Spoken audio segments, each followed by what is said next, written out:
Polygraph test, narco test, brain mapping test, क्या होता है ये टेस्ट, क्यों किया जाता है, कब इसकी शुरुआत की गई, A to Z सारी जानकारी इन डिटेल से मैं इस वीडियो में बताने वाली हूँ।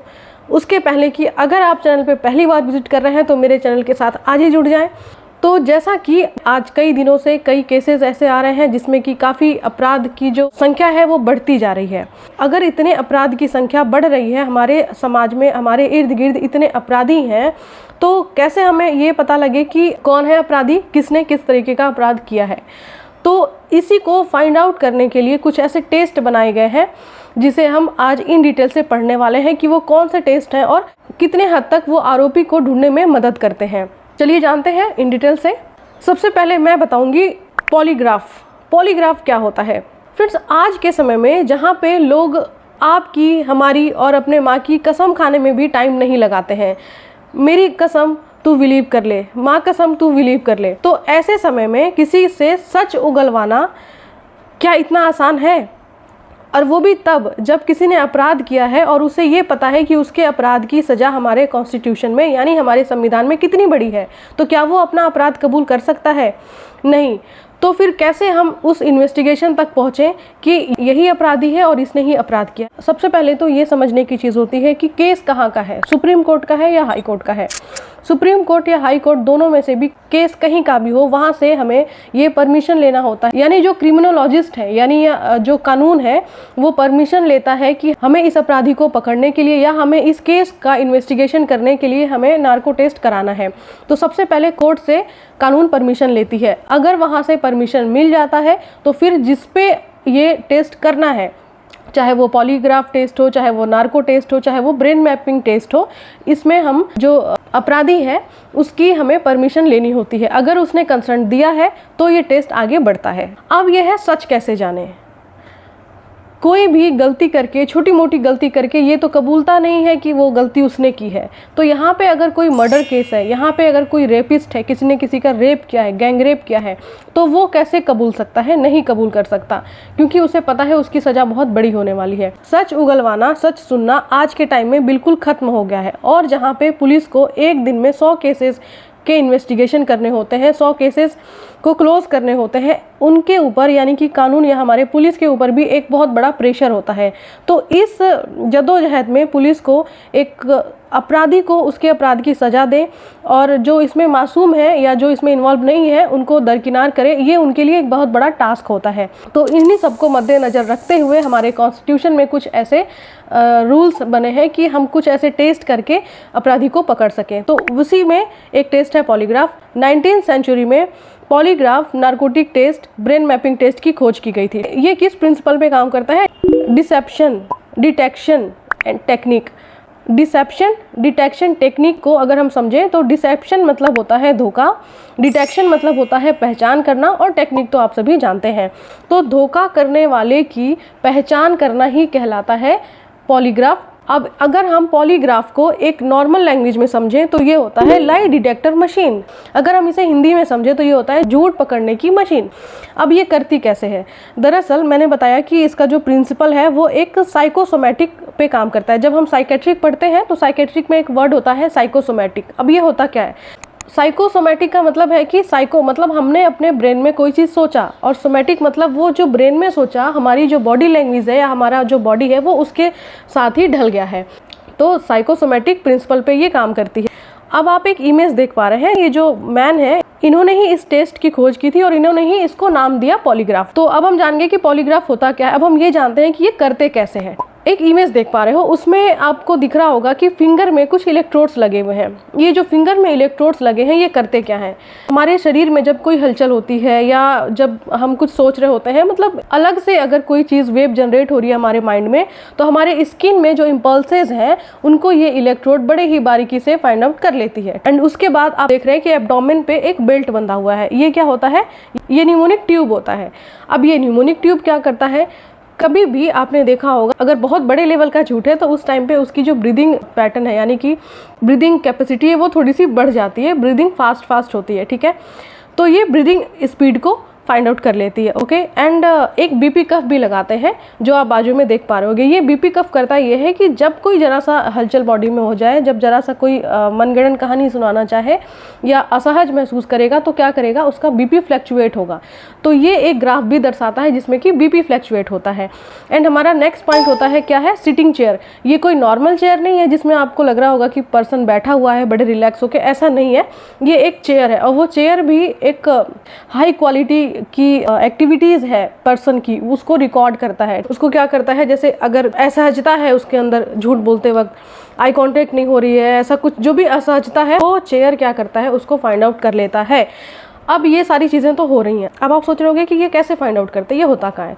इसके पीछे भी एक साइंटिस्ट होते हैं जो रिजल्ट फाइंड आउट करते हैं। दरअसल वो रिजल्ट बनाते हैं, वो पीछे वो ग्राफ में सब कुछ देखते रहते हैं। जब पर्सन इस चेयर पे बैठ जाता है तो उससे कुछ क्वेश्चन किया जाता है। स्टार्टिंग में उससे क्वेश्चन ऐसे पूछा जाएगा कि आपका नाम क्या है, आप कहाँ से आना हुआ आपका, और आपने आज ब्रेकफास्ट में क्या लिया, और आपका एजुकेशन क्या है। स्टार्टिंग में बहुत ही आसान सा उससे कुछ क्वेश्चन पूछा जाएगा और जिसमें कि जो पर्सन बिल्कुल होश में है, बिल्कुल कॉन्शियस है, अब बिल्कुल अच्छे से बैठा हुआ है, उसे पता है कि उसे जो पूछा जाएगा उसे उसका आंसर देना है, तो वो जो आंसर दे रहा है वो बड़े आराम से, ना ही उसे कहीं सोचना पड़ रहा है। अब आपसे कोई पूछे कि आप किस डिस्ट्रिक्ट से हैं, तो मुझे नहीं लगता कि हर कोई इसमें कुछ सोच के बताएगा या उसके ब्रेन में कुछ ऐसे एक्टिविटी होंगी, नहीं होंगी, क्योंकि वो जहाँ का है वहाँ का बताएगा। आपका नाम क्या है, बिल्कुल नहीं सोचना, सही बता देना है कि नाम ये है। तो जब उससे आसान सवाल पूछे जाएंगे तो उसके बॉडी में कोई भी हलचल नहीं होगी, कोई भी वेव जनरेट नहीं होगा रिपोर्ट में, ठीक है। लेकिन जब उसे धीरे धीरे धीरे धीरे उसको वैसे केस की तरफ ले जाएंगे जहाँ पे उसे अपराधी घोषित करना है या फिर जहाँ पे उस पर डाउट हो रहा है, इन्वेस्टिगेशन करना है, अगर उसके तहत पहुँचेंगे, जैसे कि 8 तारीख की रात को आप कहाँ थे, तो वो थोड़ा क्या करेगा, उसे तो मनगढ़ंत कहानी बतानी है तो वो थोड़ा सा सोचेगा। तो जैसे ही वो सोचता है या जैसे ही उसकी बॉडी में हलचल होती है, उसकी ब्रीदिंग बढ़ती है, तुरंत उसके ग्राफ पे ये चीज़ आ जाती है। या जिस भी औजार से आपने उसके ऊपर हमला किया वो आपने कहाँ छिपाया, ऐसा कुछ है, तो क्या करेगा, वो सोचेगा कि यार अब तो ये मेरे उसकी तरफ बढ़ रहे हैं धीरे धीरे, तो वो सच ना बोल के वो झूठ बोलना शुरू करेगा। और जैसे ही वो झूठ बोलेगा उसके बॉडी में ऑटोमेटिक अपने आप क्या होगा, एक तो सलाइवा डिक्रीज हो जाएगा, यानी कि सलाइवा प्रोडक्शन जो है वो कम हो जाएगा। एंड सेकंड होगा कि उसके जो हाथ पैर हैं वो ठंडे पड़ने लग जाएंगे, स्किन जो है वो अपने आप ठंडी पड़ेगी। तो मैंने बताया था कि इलेक्ट्रोड्स लगाए जाते हैं, तो ये उसको फाइंड आउट कर लेगा, ठीक है, एटलीस्ट टेम्परेचर तो फाइंड आउट कर ही लेगा।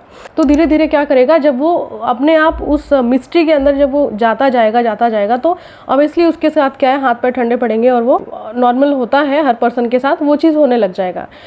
तो इससे अब जो पीछे बैठा जो ग्राफ ले रहा है उसको अपने आप चीज़ें पता लग जाएंगी कि ये इसमें कितना शामिल था, रिजल्ट पॉजिटिव है या निगेटिव है। तो ऐसे काम करता है ये झूठ पकड़ने वाली मशीन, यानी कि लाई डिटेक्टर मशीन, या जिसे हम बोलते हैं पॉलीग्राफ।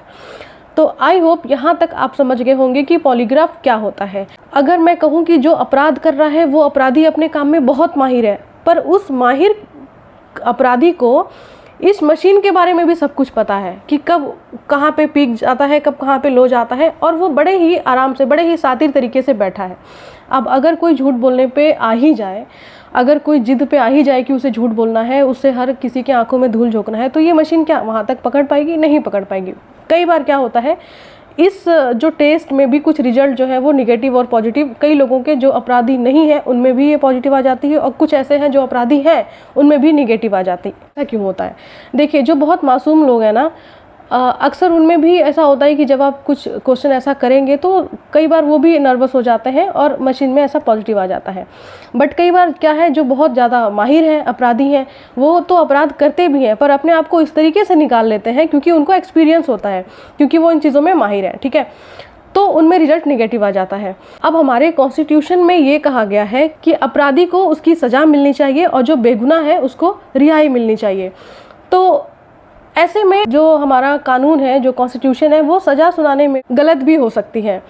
और हाँ, सिर्फ पॉलीग्राफ टेस्ट के बदौलत किसी को सज़ा सुनाना ये भी नहीं होता है। पॉलीग्राफ टेस्ट से क्या होता है, हम इन्वेस्टिगेशन तक पहुंच सकते हैं, ठीक है, मतलब जो हमारा कानून है, जो पुलिस है, वो इस टेस्ट से क्या करता है, सबूत इकट्ठा कर सकता है। पर ये इतने कारीगर नहीं थे, तो इसके बाद अपना जो सेकेंड टेस्ट आया, जो मैं अब बताने वाली हूँ, वो है नार्को टेस्ट। अब नार्को टेस्ट कैसे करता है? नार्को टेस्ट में भी वही रूल है कि हाई कोर्ट या सुप्रीम कोर्ट जहाँ पे वो केस चल रहा है वहाँ से परमिशन चाहिए होगी। देन जिस अपराधी में ये नार्को टेस्ट करना है उसका भी परमिशन होना चाहिए कि वो कराने के लिए रेडी है या नहीं है, ठीक है। अब उसके बाद पॉलीग्राफ टेस्ट में मैंने बताया कि ट्रूथ डिटेक्टर मशीन पे बैठाया जाता है, इलेक्ट्रोड्स लगाए जाते हैं, वो पूरा कॉन्शियस होता है। बट यहाँ पे पूरा अपोजिट है, यहाँ पे अपराधी को कोई भी मशीन नहीं लगाई जाती है। आप लोगों ने एक नाम सुना होगा, एनेस्थीसिया। एनेस्थीसिया क्या करता है, किसी भी मरीज में जब सर्जरी होती है तो उसे सर्जरी का पेन महसूस ना हो, कटिंग हो या बॉडी में जो भी हो रहा है तो उसका पेन महसूस ना हो, इसलिए उसको अनकॉन्शियस कर दिया जाता है एनेस्थीसिया दे करके। धीरे धीरे पेशेंट कॉन्शियस होता है तो उसे पता चलता है कि 3-4 घंटे की जो सर्जरी हुई है उसमें उसको कुछ पता ही नहीं चला, ठीक है। तो वो तो क्या था, एनेस्थीसिया। उसी तरीके से जो नार्को टेस्ट है उसमें भी अपराधी को सेमी कॉन्शियस रखा जाता है। ऐसा रखा जाता है कि जब उससे कुछ क्वेश्चन पूछा जाए या जब उसके चिक पे जब ऐसे टैपिंग करके उससे पूछा जाए कि तुम ये बताओ, तो वो थोड़ा जुबान उसकी लड़खड़ाएगी बट वो सही बोलेगा, ठीक है। तो इस बेस पे नार्को टेस्ट कराया जाता है। और इसमें जो मेडिसिन यूज़ करते हैं वो होता है सोडियम पैंथाडोल। सोडियम पैंथाडोल दिया जाता है अपराधी को, और ये एक बहुत ही सेंसिटिव मेडिसिन होती है। जैसे कि कभी भी क्या है, एनेस्थीसिया भी जब देना होता है तो आप लोगों ने, बहुत से लोगों ने अगर सर्जरी कराई होगी तो उन्होंने एक्सपीरियंस भी किया होगा। जो डॉक्टर एनेस्थीसिया देते हैं मरीज में, वो पहले आके उनकी सारी चीज़ें पूछते हैं, उसके बाद वो उनको पूछते हैं कि मतलब आपको पहले किसी मेडिसिन से कोई रिएक्शन तो नहीं है। सारी चीज़ें फॉर्मेलिटीज़ करने के बाद तब वो एनेस्थीसिया देते हैं। और उसमें भी बॉडी वेट पर केजी के हिसाब से दिया जाता है कि वो पर्सन कितने mg डोज देने के बाद वो पूरे तरीके से अनकॉन्शियस हो जाएगा। अगर एनेस्थीसिया का लेवल कम है तो हो सकता है वो ऑपरेशन के बीच में ही उठ के बैठ जाए। अगर एनेस्थीसिया का डोज बहुत ज़्यादा दे दिया तो हो सकता है कि वो सर्जरी के बाद भी कई घंटों तक अवेक ना हो पाए, यानी कॉन्शियस ना हो पाए। तो इस वजह से क्या है कि सारी चीज़ें मोल भाव करके उसको बहुत अच्छे तरीके से रिजल्ट देखने के बाद कि कितना mg देना है धीरे धीरे देते हैं, एनेस्थीसिया करते हैं। उसी तरीके से सोडियम पैंथाडोल जो एक मेडिसिन है, ये नार्को टेस्ट में यूज़ होता है। जब ये देते हैं तो ये 2-3 चीज़ों पे वर्क करती है। जैसे देखिए, सबसे पहले तो जो अपराधी है वो इतना अवेक होना चाहिए या सेमी कॉन्शियस होना चाहिए कि जब उससे क्वेश्चन आंसर पूछा जाए तो वो उसका जवाब ईजिली दे पाए। एंड मेमोरी पे वर्क करती है, जो सोडियम पैंथाडोल है वो मेमोरी पे वर्क करती है, मतलब उसे पिछली सारी चीज़ें याद रहेंगी। तो ये 2 चीज़ों पे तो वर्क करता है। और किस पे वर्क नहीं करता, होता क्या है ये इसमें, इमेजिनेशन। अपराधी के इमेजिनेशन को पूरी तरीके से ख़त्म कर देता है। अब इमेजिनेशन ख़त्म होने से क्या होगा, जैसे कि आपको कभी किसी से झूठ बोलना है तो आप उसको पहले से इमेज कर लेते हो कि मैं बोलूँगा कि मैं इतने बजे यहाँ गया था, फिर यहाँ पे ट्रैफिक काफ़ी था तो वहाँ से मुझे आने में लेट हो गया, उसके बाद मुझे याद आया कि घर पे ये सामान नहीं है तो मैं वो सामान लेने भी चला गया, देन मैं आया तो मुझे इतना लेट हो गया। आप अपने पेरेंट्स के आगे तो बता सकते हो, पर उसके पहले क्या करोगे, आप इमेजिनेशन करोगे कि आपको कैसे झूठ बोलना है। तो जब ये मेडिसिन दी जाती है अपराधी में तो इमेजिनेशन पावर बिल्कुल ख़त्म हो जाता है। तो क्या वो इमेजिन कर पाएगा, नहीं कर पाएगा। एंड दूसरा होता है क्रिएटिविटी, अपने माइंड में कैसे चीज़ों को क्रिएट करना है। कुछ भी झूठ बोलने के लिए कुछ क्रिएट करेगा, उसके बाद ही वो अपने जुबान से बोल पाएगा। तो पहली चीज़ की इमेजिनेशन ख़त्म हो गया है और दूसरी चीज़ की क्रिएटिविटी ख़त्म हो गई है। एंड थर्ड पॉइंट है जो कि वर्क नहीं करता सोडियम पैंथाडोल देने के बाद, वो है एनालिसिस। अब एनालिसिस कैसे, अब जैसे मैंने आपसे पूछ लिया, कुछ ऐसा क्वेश्चन पूछ लिया जिसमें कि आपको लग रहा है कि अरे मैं सच बोल दिया तो मैं फंस सकता हूँ, तो आप क्या करोगे, एनालिसिस करोगे। अगर मैंने सच बोल दिया तो ये मुझे यहाँ से भगा सकता है या ये मुझ पे हमला कर सकता है, मुझे मार सकता है। तो एनालिसिस, आप उसके पूछे गए क्वेश्चन पे एनालिसिस कर रहे हो, देन आंसर दे रहे हो। तो ये जो नार्को टेस्ट है इसमें अपराधी को मेडिसिन दे दिया गया तो वो ये 3 चीज़ नहीं कर पाता, इमेजिनेशन नहीं कर पाएगा, वो क्रिएटिविटी कंडक्ट नहीं कर पाएगा और वो एनालिसिस भी नहीं कर पाएगा। जब ये तीनों नहीं कर पाएगा तो क्या वो, आपको लगता है कि इसके बाद वो कुछ ऐसी मनगढ़ंत कहानी सुना सकता है, नहीं सुना सकता। तो इसीलिए नार्को टेस्ट किया जाता है, जिसे हम नार्कोटिक टेस्ट भी बोलते हैं, शॉर्ट फॉर्म में हम नार्को टेस्ट बोलते हैं। अब बहुत से ऐसे केसेस रहे हैं अपने इंडिया में जिनमें ये किया भी गया था, जैसे कि आरूसी हत्याकांड में ये किया गया, जिसमें कि उसके घर के 3 लोगों के साथ नार्को टेस्ट किया गया। एक तो उसके नौकर के साथ जो कि कृष्णा था उसके साथ किया गया, उसके पेरेंट्स यानी कि माँ बाप के साथ किया गया। उसके बाद का केस क्या है वो न्यूज़ में तो आया ही है। इसी घटना पे आधारित मूवी भी बनी है और जिसमें कि नार्को टेस्ट होता हुआ अच्छी तरीके से दिखाया गया है। अब आपके दिमाग में एक सवाल ये भी आ रहा होगा कि अगर मैं आपसे पूछूं कि क्या ये नार्को टेस्ट या ये पॉलीग्राफ टेस्ट कराना चाहिए, तो आप लोग बोलोगे बिल्कुल कराना चाहिए। अगर इससे अपराधी की खोज की जा सकती है, इससे अपराधी तक पहुंचा जा सकता है, इन्वेस्टिगेशन किया जा सकता है, तो ये बिल्कुल कराना चाहिए। बट मैंने ये भी बताया कि सोडियम पैंथाडोल के कई बार ऐसे साइड इफ़ेक्ट होते हैं कि जो अपराधी है वो नहीं बचता। पर ऐसा नहीं कह सकते कि हर केस में होता है, क्योंकि क्या है, हमारी बॉडी की ना हर किसी की अपनी एक मॉर्फोलॉजी फिजियोलॉजी है, जिसमें कि कब किसको किस मेडिसिन से रिएक्शन हो जाए ये कोई नहीं बता सकता।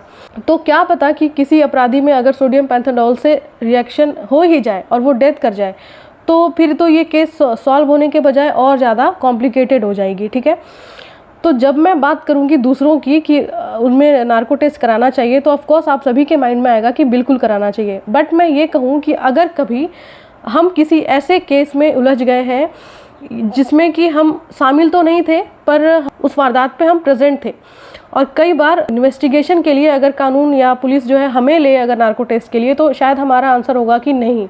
जब इसके साइड इफ़ेक्ट हैं तो हो सकता है कि हमने कोई गलती नहीं की, बट नार्को टेस्ट में शामिल होते वक्त क्या पता हमारी जान चली जाए, तो हम उससे दूर हटेंगे। ठीक है, क्यों? क्योंकि उसके साइड इफ़ेक्ट होते हैं। तो इन्हीं सारी चीज़ों को प्रिवेंट करने के लिए, यानी कि साइड इफ़ेक्ट की जो रेट है उसको कम करने के लिए एक टेस्ट और आया जिसे हम बोलते हैं ब्रेन मैपिंग टेस्ट। अब ये ब्रेन मैपिंग टेस्ट क्या होता है समझते हैं इन डिटेल से। इसके बारे में भी प्रोसेस सेम है। हाई कोर्ट या सुप्रीम कोर्ट से परमिशन चाहिए होगी, जिसके ऊपर ब्रेन मैपिंग टेस्ट करनी है उसका भी कंसर्न यानी परमिशन चाहिए होगी।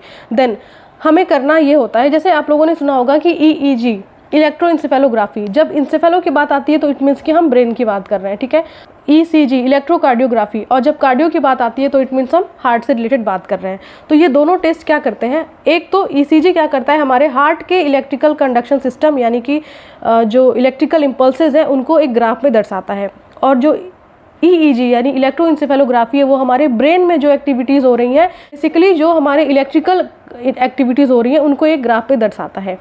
तो ये जो ब्रेन मैपिंग टेस्ट है वो कुछ EEG टाइप का ही होता है। पहले तो चीज़ ये है कि ब्रेन की जब हम स्टडी करते हैं तो हमें पता चलता है कि ब्रेन का हर एक पार्ट किसी न किसी काम के लिए जिम्मेदार होता है। ठीक है, आपने जनरली जिसने भी 12th तक बायो पढ़ा है उसे इतना पता होगा कि प्यास के लिए हमारा ये ब्रेन का पार्ट होता है, हंगर के लिए ये होता है, और टेम्परेचर के लिए हाइपोथैलेमस होता है, एंड मेमोरीज एंड लव के लिए ये वाला पार्ट होता है, ऑक्सीपिटल होता है। तो ऐसे ऐसे सारे पार्ट जो है हमारे ब्रेन के किसी न किसी फंक्शन के लिए, और स्लीपिंग के लिए ये जिम्मेदार होता है। तो ऑल ओवर इतने डिटेल से तो हम नहीं जाएंगे अपने नर्वस सिस्टम में, ब्रेन में, तो कहीं ना कहीं कोई ना कोई पार्ट जिम्मेदार होता है। तो वैसे ही आक्रामकता, अपराधी, गुस्सा, इन प्रवृत्ति के लिए जो पार्ट जिम्मेदार होता है वो हमारे ब्रेन का पार्ट होता है प्रीफ्रंटल कॉर्टेक्स। प्रीफ्रंटल कॉर्टेक्स आपको मैं इमेज के थ्रू भी दिखा देती हूँ। ये होता है प्रीफ्रंटल कॉर्टेक्स, जो कि जिम्मेदार होता है किसके लिए, अपराधी प्रवृत्ति के लिए, आक्रामकता के लिए और एंगरनेस के लिए। जो ब्रेन मैपिंग टेस्ट है उसमें क्या होते हैं, 32 इलेक्ट्रोड्स लगाए जाते हैं हमारे सिर्फ ब्रेन पे। आप इमेज भी देख पा रहे होंगे, लड़की के जो सिर पे सारे इलेक्ट्रोड्स लगे हैं। तो ये 32 इलेक्ट्रोड्स लगाए जाते हैं अलग अलग पार्ट पे हमारे ब्रेन के, कि कौन सा पार्ट किस चीज़ के लिए जिम्मेदार है, सारी चीज़ें इस तरीके से लगाई जाती हैं। अब जब ये इलेक्ट्रोड्स लगाए जाते हैं तो वो इतने सेंसिटिव होते हैं कि वो बारीकी से हमारे ब्रेन के इलेक्ट्रिकल एक्टिविटीज़ को रिकॉर्ड करते हैं ग्राफ पे। अब आप ये सोचेंगे कि ऐसा अगर हो रहा है तो हम जो सोचेंगे ये चीज़ वही दर्शाएगी ग्राफ पे, तो हम पॉजिटिव सोच सकते हैं। ऐसा नहीं होता, क्योंकि ये बहुत ही माइनर एक्टिविटीज़ को भी रिकॉर्ड करती है और बहुत ही कुछ 0.1 सेकेंड के अंदर ही रिकॉर्ड कर लेती है, जितने में कि पर्सन कुछ सोचे उतने में ही रिकॉर्ड हो जाता है। तो ब्रेन मैपिंग टेस्ट जो हमारा पॉलीग्राफ टेस्ट है, नार्को टेस्ट है, उससे कहीं ज़्यादा सेफ माना जाता है। अब इसमें क्या करते हैं, अब इसे इलेक्ट्रोड लगा दिए और बैठा दिया गया, कुछ नहीं बोला जाता है, कुछ नहीं पूछा जाता है। सिर्फ क्या है कि जो अपराधी है उसको शुरुआत में अच्छे नॉर्मल से साधारण से इमेज दिखाए जाते हैं, यानी कि पिक्चर्स दिखाए जाते हैं। वो पिक्चर देख रहा है और सोच रहा है ओ ये तो अच्छा घर है। उसके बाद नेक्स्ट पिक्चर दिखाया गया, हाँ बहुत खूबसूरत गाड़ी है। देन उसके बाद उसको अच्छा कुछ ऐतिहासिक चीज़ों का फ़ोटो दिखाया गया, वो कहेगा हाँ ये अच्छा है, मैं तो यहाँ घुमा हूँ, काफ़ी अच्छा जगह है। धीरे धीरे करके उसको जो हमें इन्वेस्टिगेशन करना होता है, यानी कानून को जो इन्वेस्टिगेशन करना होता है, उस अपराध से रिलेटेड जो फ़ोटो मिली होती हैं, जो सबूत छिपाने की जो फ़ोटोज़ मिली होती हैं, सारी चीज़ें उसको दिखाई जाती हैं। अब जैसे ही दिखाई जाती हैं उसके दिमाग में जल्दी चीज़ें चलने लगती हैं। अरे यहाँ तो मैं था उस दिन, अरे ये सारे तो वही दोस्त हैं जिनके साथ में शामिल होकर मैंने ये घटना किया है, उनके साथ मतलब अपराध किया है। उसके बाद दिखाया जाता है खून उसको कि अरे उस रात तो इतना सारा ब्लड बह गया था, वो तो मेरा ही काम था या फिर मेरे साथियों का भी काम था। या रेप में शामिल है अगर कोई, अरे यही लड़की तो थी जिसका रेप हुआ था, अरे यही तो, मतलब कि वो ब्रेन में जो चीज़ें सोच रहा है वो सारी उसकी सोची हुई इलेक्ट्रिकल एक्टिविटीज़ हैं वो ग्राफ पे आ रही हैं। कब पीक पे जा रही हैं, कब ज़्यादा एंजाइटी ले रहा है अपराधी, कब थोड़ा सा डाउन हुआ है, फिर कब बिल्कुल एंजाइटी में है कि ये स्ट्रेस में, अरे ये तो मेरे ही वारदात जो मैंने अंजाम दिया है उसी से रिलेटेड चीज़ें मुझे दिखाई जा रही हैं। तो ऐसे में क्या होगा, वो एक स्ट्रेस और एक एंजाइटी उसके ब्रेन में डेवलप होगा। और जब स्ट्रेस एंजाइटी डेवलप होगा, जब मरीज कुछ सोचेगा कि हाँ मैं यहाँ था या मैं शामिल हूँ इन चीज़ों में, उतना ही वो ग्राफ पे ले लेता है। तो सबसे सेफ होता है brain mapping test. But narco test भी किसी हद तक देखें तो इसके साइड इफ़ेक्ट अगर मैं बात करूँ तो 5% ही होंगे, बट इसके जो पॉजिटिविटी है यानी इसके जो बेनिफिट्स हैं वो 95% तो हैं। कोई अगर बीमार हो जाए, उसके शरीर में अगर कोई प्रॉब्लम है तो उसे जांच करने के लिए बहुत सारे इन्वेस्टिगेशन किए जाते हैं, जांच की जाती है, टेस्ट होता है। उसी तरीके से अपराध को पकड़ने के लिए भी एक इस तरीके का जांच होता है। तो आई होप कि आपको ये सारे तीनों टेस्ट के बारे में इन डिटेल से पता लगा होगा कि ये टेस्ट क्यों करते हैं, कैसे करते हैं और किन में किया जाता है। तो बेटर होगा कि आप सब अपने पॉजिटिव मेंटेलिटी के साथ रहें।